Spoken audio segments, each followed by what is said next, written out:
Hello all, ஒரு குட்டி vlog பார்க்கலாம். காலையிலேயே மார்க்கெட்டுக்கு போய் வெஜிடபிள்ஸ் மட்டும் தான் வாங்கிட்டு வரணும்னு நினைச்சேன். கூடவே கொஞ்சம் நான்வெஜ்ஜும் வாங்கிட்டு வந்தோம். வந்த உடனே நல்ல வெயிலுக்கு ஒரு டம்ளர் மோர் ஆத்தி குடிச்சிட்டு தான் லஞ்ச் சமைக்க ஆரம்பிச்சேன்.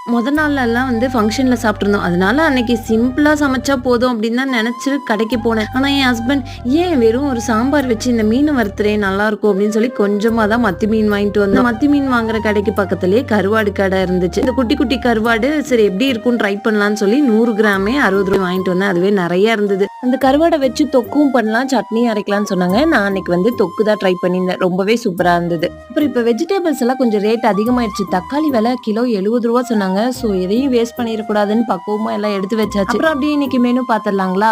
சுட சுட சாதம், அந்த குட்டி கருவாடு தொக்கு, மத்தி மீன் ஃப்ரை, முருங்கை கத்திரிக்காய் சாம்பார், மிளகு ரசம் எல்லாம் சூப்பரா சாப்பிட்டு நல்ல ஒரு தூக்கம் போட்டாச்சு. இப்ப ஈவினிங் போல பிள்ளைங்க ஊர்ல இருந்து வராங்க. அவங்கள கூப்பிடதான் போயிட்டு இருக்கோம். அடுத்த வீடியோல பார்க்கலாம். பாய்.